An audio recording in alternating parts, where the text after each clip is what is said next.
मैं करोड़ों की जायदाद की अकेली वारिस थी। पापा ने मेरे लिए एक मिडिल क्लास फैमिली का लड़का ढूंढा ताकि वो मेरी रेस्पेक्ट करेगा। फिर हमारी शादी हो गई। शादी के बाद सब बिजनेस मेरे पति ने संभाल लिया। एक दिन अचानक पति अपनी विधवा बहन को घर ले आया और रात को मैं उसके कमरे में अपने पति को निकलते देखती।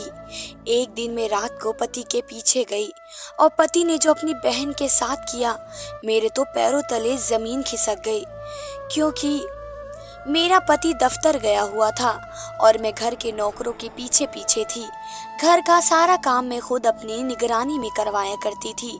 मुझे सुकून से बैठने की आदत नहीं थी। शादी से पहले मैं अपने पापा का कारोबार उनके साथ मिलकर संभालती थी, लेकिन शादी के बाद मैंने अपने घर को संभालना शुरू कर दिया और कारोबार से खुद को फ्री करवा लिया। मेरा पति विशाल बहुत ही पढ़ा लिखा और काबिल इंसान था। उसने बहुत ही अच्छी तरीके से सारा कारोबार संभाल लिया और मुझे सभी फिक्रों से आज़ाद कर दिया। मैं और विशाल मुझे मिले एक बहुत बड़े बंगले में रहते और हमारी शादी को 4 महीने ही गुजरे थे। ये 4 महीने मेरी ज़िंदगी में बहुत ही खुश भरे थे। विशाल ने मेरा बहुत ख्याल रखा था। मैंने मेड से कहकर विशाल के लिए खाना तैयार करवाना शुरू कर दिया, क्योंकि वो दोपहर के खाने के लिए भी लौट कर आते थे। विशाल के आने से पहले मैं भी तैयार हो गई। मैंने सोचा था कि आज मैं उन्हें ऑफिस वापस नहीं जाने दूंगी, बल्कि उनके साथ कुछ शॉपिंग करने के लिए जाऊंगी। विशाल जब वापस आए तो वो अकेले नहीं थे, बल्कि उनके साथ एक औरत भी थी, जिसे मैं पहली बार ही देख रही थी। विशाल ने मुझे बताया कि उनकी विधवा बहन अंजू है, जो अपने ससुराल वालों के साथ गुजारा कर रही थी, लेकिन अब उनके ससुराल वालों ने उसे घर से निकाल दिया है और विशाल के सिवा उसका कोई नहीं। वो मजबूरन अंजू को हमारे घर वापस ले आए ताकि वो हमारे साथ रह सके। वह जितने प्यार और इज्जत से मेरी तरफ देखते हुए पूछा, प्रज्ञा, अगर मैं अपनी बहन को तुम्हारे घर में रख लूं तो तुम्हें कोई दिक्कत तो नहीं होगी? तुम चाहो तो हम अंजू को सर्वेंट क्वार्टर में जगह दे देते हैं, लेकिन मेरी बहन का मेरे सिवा कोई और सहारा नहीं है, इसलिए मैं उसे अकेला नहीं छोड़ सकती। पहले ही उसको वक्त ने बहुत तकलीफ दिए हैं और जवानी में ही अपने पति की जुदाई का अकेलापन झेलने पर मजबूर है। मैं इसे खुद से दूर नहीं कर सकता। विशाल की आंखों की नमी देखकर मैं तड़प उठी। मैंने नाराजगी का जाहिर करते हुए कहा कि विशाल, आप कैसी बातें कर रहे हैं? आपकी बहन मेरी भी कुछ लगती है, और भला मैं अपनी ननंद को सर्वेंट क्वार्टर में क्यों जगह दूंगी? हमारा इतना बड़ा बंगला है, बहुत सारे कमरे खाली पड़े हैं, आप जो चाहे अंजू को वह कमरा दे सकते हैं। मेरी बात सुनकर विशाल का चेहरा खिल उठा। वो मेरा हाथ पकड़कर कहने लगा, प्रज्ञा, मैं तुम्हारा एहसानमंद रहूंगा। मैंने उससे कहा कि अगर आपने एक बार भी ऐसी बात कही तो मैं आपसे पूरी तरह नाराज हो जाऊंगी। मैंने आगे बैठकर अंजू को भी गले से लगाया और विशाल से कहा कि आप इसे अपने कमरे में ले जाएं, मैं सबके लिए खाना लगाती हूँ। विशाल ने अंजू को हमारे बराबर वाले कमरे में जगह दे दी। अब मैंने सबके लिए खाना लगा दिया। थोड़ी ही देर में विशाल और अंजू भी खाने के लिए चले आए। मैं विशाल की बहन के बारे में कुछ भी नहीं जानती और ना ही शादी से लेकर आज तक विशाल ने कभी अपनी किसी बहन का जिक्र किया था। विशाल की बहन बहुत ही मासूम और खूबसूरत सी थी। वो सर झुकाए बैठी खाना खा रही थी और मैं अंदर ही अंदर सोच रही थी, ये किस्मत ने इस बेचारी पर कैसा सितम ढाया है। भरी जवानी में ही विधवा हो गई और कोई सहारा भी नहीं बचा। थोड़ी देर के बाद जब विशाल मेरे कमरे में आए तो मैंने उनसे पूछा कि आपने आज तक कभी भी मुझसे किसी बहन का जिक्र नहीं किया। आपकी बहन तो बहुत ही प्यारी है, आप मुझे पहले ही इसके बारे में बताते तो हम खुद उसे उसके ससुराल से यहाँ ले आते। वो कहने लगे कि अंजू ने अपनी पसंद से शादी की थी और पापा और अम्मी की मृत्यु से पहले ही अंजू से सारे रिश्ते ख़त्म कर लिए थे। कुछ दिनों पहले ही मुझे पता चला कि अंजू विधवा हो गई है और मुझसे रहा नहीं गया, तो मैं उससे मिलने के लिए चला गया और इसके ससुराल वालों के व्यवहार देखकर मैंने यही फैसला किया कि मैं उसे अपने साथ ले आऊं। मैंने विशाल के कंधे पर सर टिकाते हुए कहा कि आप बहुत अच्छे हैं और आपने बिल्कुल ठीक फैसला किया है। आपकी बहन को हमारे घर में कभी कोई परेशानी नहीं होगी, मैं उसका बहुत ख्याल रखूंगी। विशाल मुस्कुरा कर कहने लगे कि मुझे तुम पर पूरा भरोसा है। मेरे और विशाल की शादी मेरे पापा की पसंद से हुई। मेरे पापा के दफ्तर में विशाल एक इंजीनियरिंग की नौकरी करता था और पापा को उनकी ईमानदारी, मेहनत और लगन बहुत ज़्यादा अच्छी लग गई थी। मैं पापा की फैक्ट्री संभालती थी और पापा दफ्तर में बैठते। मेरी भी विशाल से कई बार मुलाकात हुई, लेकिन उस वक्त मुझे ये पता नहीं था कि विशाल मेरी ज़िंदगी के हमसफ़र बन जाएंगे। जब पापा की तबीयत कुछ ख़राब हुई और पापा को लगा कि अब मेरी शादी कर देनी चाहिए ताकि वो मुझे अपने घर में खुश देखकर सुकून हासिल कर सकें, तब पापा ने मेरा रिश्ता देखना शुरू कर दिया। अपनी ही बराबरी में रिश्ता देखते ही कुछ वक्त गुजर गया, लेकिन पापा को कोई लड़का समझ ना आया क्योंकि हम बहुत ज़्यादा अमीर थे और हमारी जैसी फैमिलीज में ज़्यादातर लड़के पसंद की शादियां करते हैं। फिर न जाने एक दिन पापा ने अचानक ही विशाल को मेरे लिए चुन लिया। तब पापा ने मुझे विशाल के बारे में बताया तो मैं हैरान रह गई क्योंकि वो किसी भी तरह हमारी बराबरी का नहीं था, लेकिन वह लड़का एक मिडिल क्लास फैमिली से था और बहुत शरीफ लड़का है। मुझे यकीन है वो तुम्हारी कदर करेगा और कभी तुम्हारे साथ बुरा करने के बारे में नहीं सोचेगा। मैं चाहता हूँ कि तुम्हारी शादी किसी ऐसे ही इंसान से हो जो तुम्हारी कदर करे। विशाल से भी अच्छा मुझे कोई और नहीं लगा जिससे मैं तुम्हारा रिश्ता तय कर सकूं। मेरे करोड़ों की जायदाद की मालिक हो। विशाल एक समझदार और मेहनती इंसान है। वो तुम्हारे साथ मिलकर मेरे कारोबार को भी बहुत आगे ले जाएगा और तुम दोनों एक अच्छी जिंदगी गुजार सकोगे। पापा की इस बात को तो मैं पहले से ही मानती थी कि विशाल एक बहुत ही मेहनती इंसान है। मैंने उसे कंपनी में बहुत ही लगन के साथ काम करते हुए देखा है। पापा ने विशाल के बारे में जो कुछ पता किया था उसके मुताबिक विशाल की मां का देहांत हो गया था और वह अकेला ही अपने घर में रहता था। ये जानकर तो पापा और भी बेफिक्र हो गए कि उसके साथ कोई रिश्ता नहीं है, इसलिए उसका सारा वक्त और प्यार मेरे लिए होगा। पापा ने एक दिन मौका देकर विशाल से हमारे रिश्ते की बात की तो वह हैरान रह गया। मैंने और विशाल ने एक दो मुलाकातें की और हमारा रिश्ता पक्का हो गया और विशाल के कहने के मुताबिक पापा ने मेरी और इसकी बहुत अच्छे से शादी कर दी। शादी के बाद मैं और विशाल पापा के दिए हुए बंगले में आकर रहने लगे। विशाल मेरा साथ पाकर बहुत खुश था और पापा बात बिल्कुल सच साबित हुई। विशाल ने पहले ही दिन मेरा इस कदर ख्याल रखना शुरू कर दिया कि मैं हैरान रह जाती। उसका बस चलता तो मुझे ज़मीन पर कदम भी ना रखने देता। शादी के बाद वो कहने लगा कि तुम घर में आराम करो और दफ्तर और काम की जिम्मेदारियां मुझ पर छोड़ दो। मैं पापा के साथ मिलकर सब कुछ संभाल लूँगा। मैं बहुत वक्त से पापा के साथ जिम्मेदारियां संभाल रही थी और अब थोड़ा सुकून चाहती थी और उसने मुझे सुकून देकर खुश कर दिया। विशाल मेहनत से पापा के साथ मिलकर उनका कारोबार संभाल रहा था और मैं पूरी तरह घर गृहस्थी में लग गई। पापा पहले से ज़्यादा बीमार रहने लगे। उन्होंने भी सब कुछ विशाल को ही सौंप दिया। वो कभी कभार एक दफ्तर चक्कर लगा लेते और विशाल को काम करता देखकर बहुत खुश होते। उसने हमारे कारोबार को बहुत बुलंदियों तक पहुंचा दिया था। दिन बहुत ही खूबसूरती से गुजर रहे थे और मैं अपनी किस्मत पर खुश थी। जब अंजू हमारी ज़िंदगी में आई तो हम 2 से 3 हो गए। विशाल हमेशा की तरह दफ्तर चले जाते और मैं घर के कामों के साथ साथ कभी कभार अंजू के कमरे में जाकर उससे बात भी कर लिया करती। वो बहुत ही कम बोलती थी, लेकिन मुझे उसकी आदत मिजाज बहुत अच्छा लगता। मैं जब भी उसके कमरे में जाती तो वो खामोशी से मेरी बातें सुनती रहती और कुछ ना कहती। शायद हालात ने उसे बहुत ज़्यादा तकलीफ़ पहुंचाई थी और यह तकलीफ़ मुझे उसकी आंखों में दिखाई देती थी।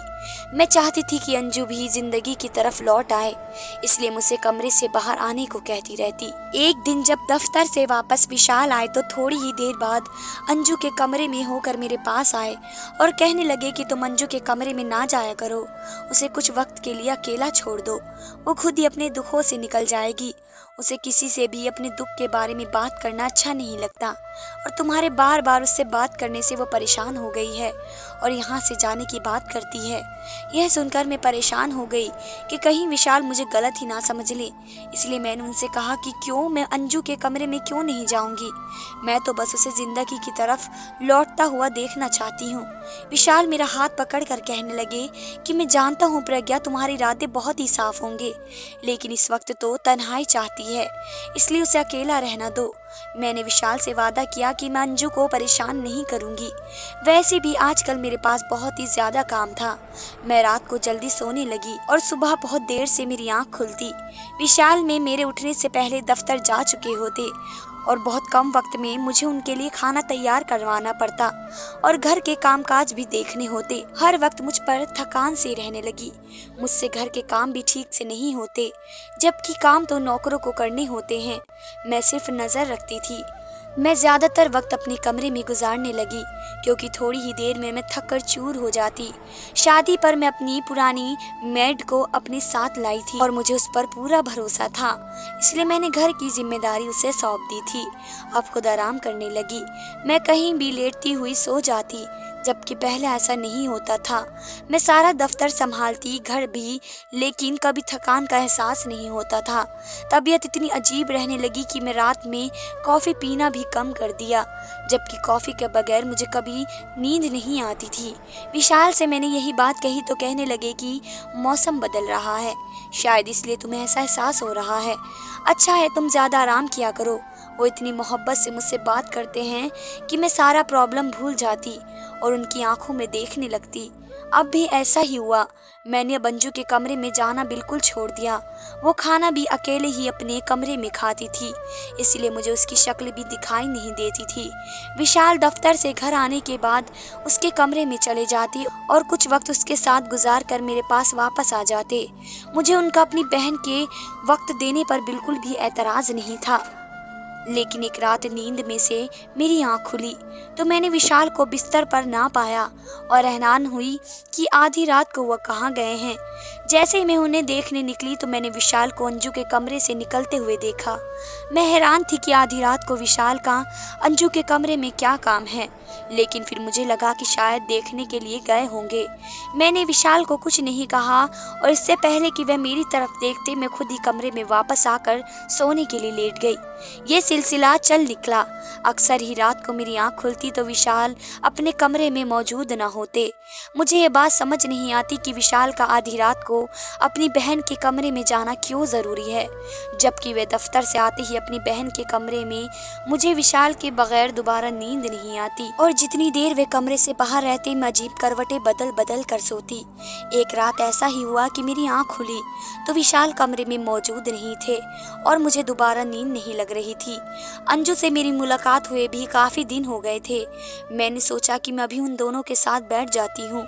मैं अपने कमरे से निकलकर अंजू के दरवाजे तक पहुँची तो दरवाज़ा पूरी तरह बंद नहीं था और अंदर का कुछ कुछ मुझे नजर आ रहा था। इस मंजर ने मेरे होश उड़ा कर रख दिए। सोच भी नहीं सकती थी कि अपनी बहन के साथ आधी रात को विशाल ये भी कर सकता है। मेरे लिए अपने कदमों पे खड़ा रहना मुश्किल हो गया। अंदर से आती आवाज़ों ने तो मेरे बोलने की ताकत ही छीन ली। विशाल अंजू को सीने से लगाए बैठे थे और उसे प्यार कर रहे थे, पर ऐसी मोहब्बत एक भाई बहन के बीच किसी भी सूरत में नहीं हो सकती। मैं उन्हें जिस हालत में देखा वो लफ्ज़ों में बयां करना बिल्कुल भी मुमकिन नहीं था, लेकिन विशाल और अंजू की बातों ने तो मेरे कदमों तले ज़मीन निकाल दी। उनके रिश्ते की हकीकत भी पूरी तरह खुलकर मेरे सामने आ गई। अंजू कह रही थी, और कितने दिन हम ऐसे ही बहन भाई होने का ड्रामा करते रहेंगे और मैं अपनी ही सौतन को अपनी आंखों के सामने बर्दाश्त करती रहूंगी। मैं जब भी प्रज्ञा को देखती हूँ मेरा खून खौलने लगता है।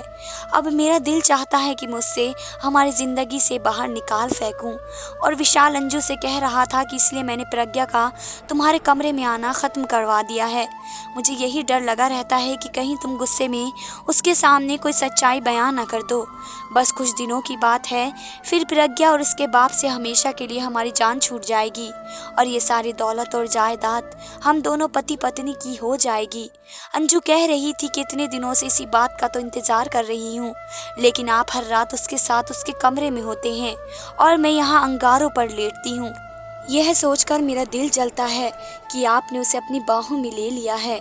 विशाल उससे कह रहा था कि अंजू तुम ही मेरी पहली और आखिरी मोहब्बत हो और ये सब मैंने तुम्हें एक नई ज़िंदगी देने के लिए किया है। तुम कब तक एक छोटे से घर में अपनी ख्वाहिशों को मार कर जीती रहती। हम दोनों के हक में ये फैसला मुश्किल से किया है। मेरे लिए भी किसी और औरत के साथ रहना आसान नहीं है। मैंने प्रज्ञा के बाप को हल्का हल्का जहर देना शुरू कर दिया है और उसी की वजह से वे पहले से कहीं ज़्यादा बीमार रहने लगे हैं और प्रज्ञा की कॉफ़ी के ज़रिए मैंने भी उसे जहर मिला दिया है। वह रोज़ाना कॉफ़ी पीकर सोती है और यकीनन उसके शरीर में भी जहर अपना असर दिखा रहा है। इसलिए वो ज़्यादातर वक्त सोती रहती है। मैं भी इसलिए इतनी आसानी से तुम्हारे पास आ जाता हूँ, क्योंकि मुझे पता है कि वो एक बार सो जाएगी तो फिर सुबह ही खबर लेगी। बस कुछ दिन और बर्दाश्त कर लो, फिर प्रज्ञा और उसके बाप का किस्सा हमेशा के लिए ख़त्म हो जाएगा और हम दोनों एक आलीशान बंगले में एक साथ पूरी ज़िंदगी गुजारेंगे। वो अंजू से अपनी बेतहाशा मोहब्बत की पूरा तरह इजहार कर रहा था और मैं उदासी की हालत में दरवाजे से टेक लगाए हुए थी। मैं कैसे यकीन कर लेती कि मेरे बाप ने जिसे सीधा साधा और शरीफ इंसान समझा, मेरे लिए पसंद किया, वह इस कदर धोखेबाज था। विशाल के लिए मैं सिर्फ और सिर्फ एक प्राइस बॉन्ड थी, जिसके ज़रिए वह अपनी ज़िंदगी बदलना चाहता था। मेरे बाप को भी उसके मौत के करीब पहुंचा दिया और वह जल्दी ही मुझसे छुटकारा पाना चाहता था। उससे बहुत अच्छी तरह मालूम था कि मेरे और मेरे बाप के मरने के बाद सब खुद ब खुद उसके हवाले हो जाएगा, इसलिए वो हमारे आगे अच्छा बनने का ड्रामा करता। यह सुनकर मुझे इस कदर चक्कर महसूस होने लगे। शरीर में कमज़ोरी तो बहुत ही दिनों से थी, इसलिए मैं लड़खड़ा गई। विशाल को और अंजू को मेरी मौजूदगी का एहसास हो गया। जैसे उन दोनों की नज़र मुझ पर पड़ी तो उनके चेहरे का रंग बदल गया।